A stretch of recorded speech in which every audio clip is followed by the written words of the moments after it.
WVN. Wisconsin will soon get new election maps, and it may impact who the candidates are on your next ballot. A new tax bill making the rounds at the state capitol.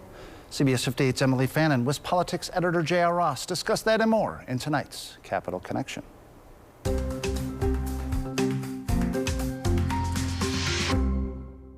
This week, the political battle over redrawing our voting maps is heating up. It comes after Governor Tony Evers said that he's willing to settle the redistricting issue outside of court. And looking ahead to next week, JR, the Senate could be taking up action after they kind of created an avenue to revisit voting on legislative maps that possibly could be the ones that Evers really wants to get enacted. So what happened is Senate GP leaders have put a bill on the calendar that they could amend to add a map to it. They would pass that bill, send it back to the Assembly. If they sign off, it goes to the governor. Now, why is that important? Well, it's the balance of power. Looking at the Senate map the governor has proposed, you can't win the majority if you're Democrats this fall, barring a miracle. But over 2 cycles, you could. In the Assembly, there's a path with the governor map, not necessarily a definite, but a path to win the majority. Imagine the debate about the budget in 2025 if there's a Democratic Assembly and a Republican Senate versus governors playing defense for 3 straight cycles about not what he wants to do, but what he's trying to prevent from happening. It changes everything. The debate about abortion, election laws. It would be a huge swing in the Capitol. Now, more than likely, you have to have a good Democratic environment to win the majority, even the Assembly.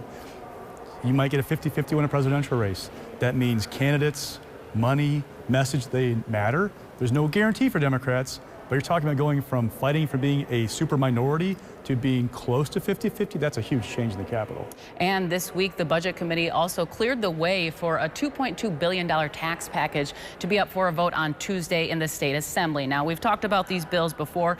Some of the big ones would expand the second income tax bracket to include more middle income earners, also would cut retirement income, and increase some tax credits on new parents and newly married couples. But the big question here, JR, is whether Governor Evers would sign these bills if they reach his desk. The Democratic reaction in the committee kind of tells you where the governor might be at, because oftentimes they're trying to carry the governor's message, or the party's message, and that is, if we do this, we create the possibility of a deficit.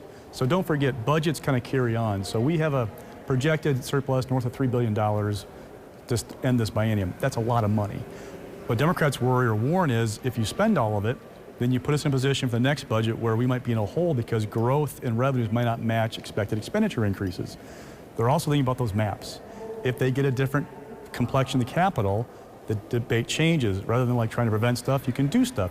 The more money you have in the till, the more Governor Evers can propose big things that Democrats like to do in that next budget. Definitely a lot of things to keep our eye on. Also, we got our first glimpse at a New Marquette University Law School poll between the matchup, potential matchup, because it's not completely set yet, between President Biden and former President Donald Trump. Since we're in a battleground state, I mean, not too surprising results. They are tied at 49% apiece. But then if you look at the hypothetical matchup, which I found interesting, between Biden and Nikki Haley, Haley is up by Biden by 16 points.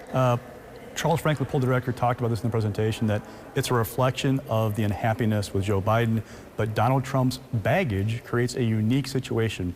I've covered this Capitol for a long time, Wisconsin politics. I've never seen 2 more disliked people running for president, potentially each other, except for in 2016. Now, it wasn't as bad back then for Trump versus Hillary Clinton, but look at that race. We had fewer than 3 million people vote in 2016. It was 3.3 million in 2020. It tells you there's a question about enthusiasm for a rematch of Biden and Trump. Then it becomes who's more enthusiastic. We know that Trump supporters will walk across broken glass and vote for him. But also the Democratic base hates Trump so much they walk through fire to vote against him. Who wins out? Where are those people in the middle, as Plumlee told this week, the double haters?